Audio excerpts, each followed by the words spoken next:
Hey guys, it's John Stevens. I'm just about to start my radio show, and I'm going to tell you what else I've been up to since American Idol. Right now I'm on the radio at WICN 90.5, New England's NPR Jazz and Folk Station. I'm the morning drive host for Thursdays and Friday mornings from 6 to 9 a.m. So it's early in the morning. Please come and try out the job and see if you like it. So I've been doing it for a year and a couple months now. I really enjoy it. Being on the radio and talking is a lot different than singing. I was actually, before I started this job, I was not that comfortable on stage talking in front of people. This job has actually made me a lot more comfortable on stage, engaging with the audience and talking to the audience. So in that way, it's been an incredible experience. Play whatever I want as long as it's in the realm of jazz. Yeah.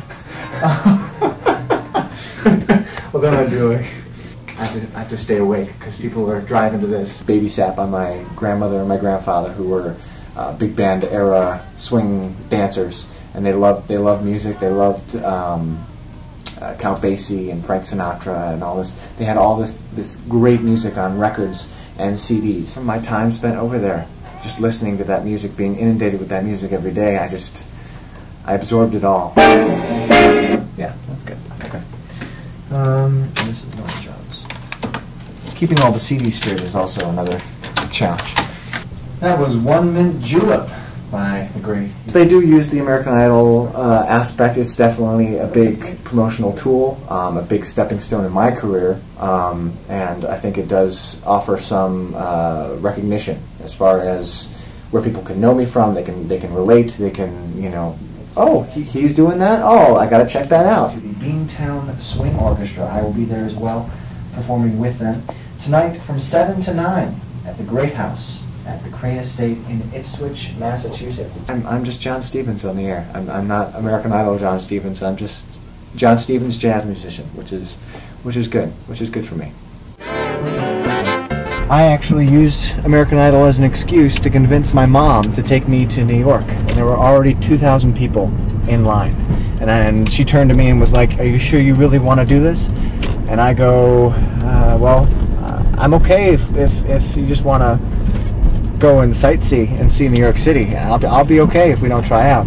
She was like, "You know what? We got here, we came here. We're gonna stand in line and we're gonna try." I was wearing actually khaki shorts and a shirt, and I was singing Frank Sinatra's "Fly Me to the Moon." And the woman goes, if you're gonna sing Frank Sinatra, you have to wear a suit. Are you gonna come back and try out in front of the executive producers with a suit on?" And I said, "Yes, ma'am." And she said, "All right, you're through." 2 hours of pushing broom buys a 8x12 4-bit room. I'm a man of means, by no means king of the road. That's all you get. Woo! Well, now I'm at the gig. We're at the Crane Estate in Ipswich, Massachusetts. The Beantown Swing Orchestra and I. We're about to perform for a swing dance. Hopefully get about 2,000 people here. It's going to be a great time. It's beautiful weather, and it's an outdoor event, so we lucked out there. And I've been with the Beantown Swing Orchestra for many years now. This is our 3rd annual event here at the Crane Estate.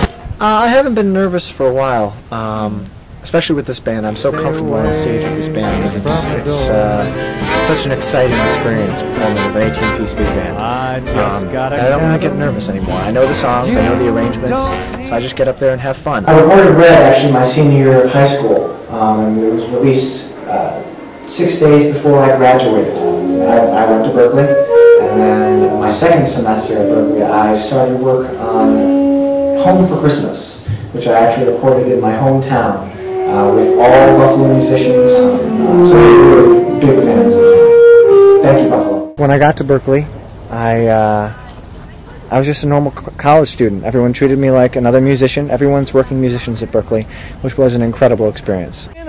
When the sun goes down, and there ain't nobody else. One of the musicians that I met at Berkeley was the tenor sax player for the Beantown Swing Orchestra. So then he invited me to sit in on one of the gigs, and it was immediate, a click. The special thing about this band is it's not a bunch of old men or old women playing old tunes.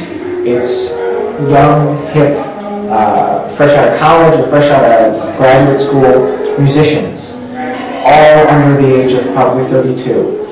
We range from 18 to 32. It's an incredibly young band, and I'm lucky to be one of them because it's quite an experience.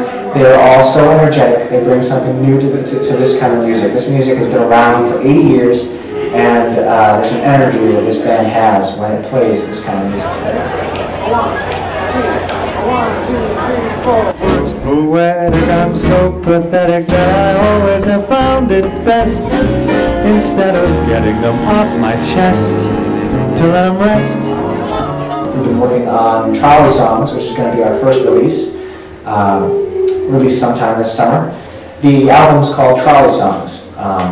The reason it's called Trolley Songs is because the first single will be the Trolley Song, which is from an old Judy Garland movie, Meet Me in St. Louis. I'm not singing it. Jen Hirsch, one of our female vocalists, is singing it, and we actually filmed a music video for it. It's going to be a great album. I'm very excited, and we're also doing many albums to come after that as well. I work with the Beantown String Orchestra, working at the radio station. I'm teaching on the side, but I'm also pursuing my own music, writing my own stuff. We'll be recording more albums with Beantown String Orchestra, some of my own. There's a lot of excitement.